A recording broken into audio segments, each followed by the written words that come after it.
राजस्थान की राजनीति में जादूगर कहे जाने वाले अशोक गहलोत अपने शब्दों से भी जादू करते हैं और बीते दिनों अपने ही दिए बयान में जब घिरे तो भाजपा के कई मंत्रियों ने उन्हें पलटकर जवाब दिया। दरअसल उन्होंने सत्ता में बैठे मंत्रियों के बेटों के बढ़ते दखल पर सवाल उठाया, सियासी गलियारों में जिससे शब्दों की जंग छिड़ गई। गहलोत ने साफ तौर पर कहा, भजनलाल सरकार में मंत्रियों के परिवार खासकर उनके बेटे जरूरत से ज्यादा सक्रिय हो रहे हैं और अगर इस पर रोक नहीं लगी तो इससे सरकार की छवि को नुकसान हो सकता है। उन्होंने यहां तक कह दिया कि बेटों को पास रखोगे तो पता भी नहीं चलेगा कब बदनामी का कारण बन जाएंगे। एक तरह से सलाह भी रही ये बात और तंज भी रहा, लेकिन राजनीति में बयान कभी अकेले नहीं चल सकते, जवाब भी आते हैं। भाजपा के वरिष्ठ नेता राजेंद्र राठौड़ ने गहलोत के इस बयान पर तीखा पलटवार करते हुए उनके पुत्र मोह पर ही सवाल खड़े कर दिए। शेरो शायरी के अंदाज में वार करते उन्होंने कहा, इशारों इशारों में ये बताने की कोशिश की कि दूसरे को नसीहत देने से पहले खुद का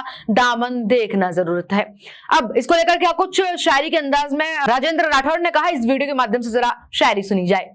गहलोत साहब कई प्रकार की नसीहत देते हैं तो मुझे एक शेर सामयिक रूप से याद आ रहा है, सारी उम्र गुजार दी इसके बुता में मोमिन, सारी उम्र गुजार दी इसके बुता में मोमिन, अब आखिरी उम्र में क्या खाक मुसलमान होंगे।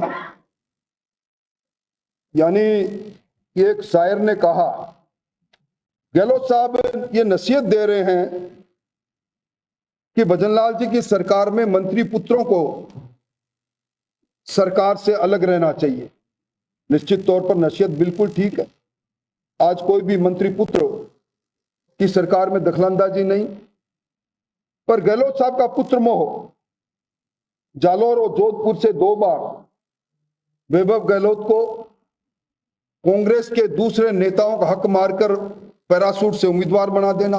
वहीं कैबिनेट मंत्री अविनाश गहलोत भी पीछे नहीं रहे, उन्होंने भी कांग्रेस पर सीधा हमला बोलते हुए सचिन पायलट के परिवार तक का जिक्र कर दिया। उनका कहना था कि दूसरों पर उंगली उठाने से पहले कांग्रेस को अपने घर में झांकना तो चाहिए और साथ ही पिछले 5 सालों में कांग्रेस नेताओं के बच्चों पर लगे आरोपों की भी याद दिला दी। सियासत यही नहीं रुकी, बात राज्य के मुखिया यानी कि मुख्यमंत्री भजनलाल शर्मा तक भी पहुंची। उन्होंने जमवा रामगढ़ में संबोधन के दौरान कहा, मैं तो तरस खाता हूं आप पर, आपने और सेंटर में बैठी सोनिया गांधी ने अपने बेटों को लॉन्च करने की खूब कोशिश की, लेकिन ढाक के 3 पात आते हैं। क्या कारण है, कभी इस पर भी विचार कर लिया जाए, गिरेबान भी झांक कर देख लिया जाए। सियासत फिर भी यही नहीं रुकी, सियासत में हमले के बाद फिर मैदान में उतरे अशोक गहलोत। जयपुर एयरपोर्ट से रवाना होने से पहले उन्होंने साफ किया कि राजनीति में परिवार को अलग रखना चाहिए। उन्होंने उदाहरण देते हुए कहा कि मुख्यमंत्री रहते हुए उन्होंने यानी अशोक गहलोत ने कभी अपने बेटे वैभव गहलोत को फेस टू फेस नहीं आने दिया, सीएम आवास में भी नहीं रखा, बल्कि किराए के मकान में रहने दिया। यानी संदेश साफ है, परिवार से दूरी ही सियासत की मजबूरी नहीं जिम्मेदारी भी है, ये अशोक गहलोत कहना चाहते हैं। लेकिन कहानी में ट्विस्ट तब आता है जब जमीन पर हकीकत कुछ और ही इशारा करती है। अब यहाँ सबसे बड़ा ट्विस्ट देखने को मिलेगा, जरा गौर से सुनिएगा। राजस्थान क्रिकेट एसोसिएशन की एडहॉक कमेटी में हाल ही में हुए बदलावों ने इस बहस को और हवा दे दी। नए आदेशों में जिन चेहरों को जगह मिली उनमें कई नाम ऐसे हैं जो सीधे तौर पर सत्ता से जुड़े परिवारों से आते हैं। कन्वीनर से लेकर सदस्य तक कई पद ऐसे लोगों को मिले हैं जो किसी मंत्री, विधायक या पूर्व विधायक के बेटे हैं। अब सवाल वही पुराना, लेकिन जवाब नया ढूंढ रहा है। क्या राजनीति में परिवार सच में दूर है या सिर्फ बयानों में दूर रखा जाता है?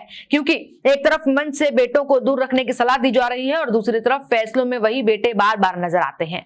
राजस्थान की राजनीति में ये सिर्फ बयान नहीं बल्कि बाप बेटे की सियासत का नया अध्याय बनता जा रहा है, जहां हर तंज के पीछे एक कहानी है और हर जवाब के पीछे एक सवाल। अब ये बड़ा मुद्दा था, सोचा आप तक पहुंचाते, जहां इस मुद्दे में बयानबाजी को लेकर पलटवार भी देखने को मिला और पलटवार किया भी सीएम शर्मा ने। और इसके बाद क्या कुछ देखने को मिलता है, किसका पलटवार आता है, कौन अब आरोप प्रत्यारोप का सिलसिला फिर से दोहराता है, देखने वाली बातों की देखने के लिए बने रही मेरे साथ, देखते रहिए अपडेट इंडिया। मैं आपके साथ कृपा उपाध्याय।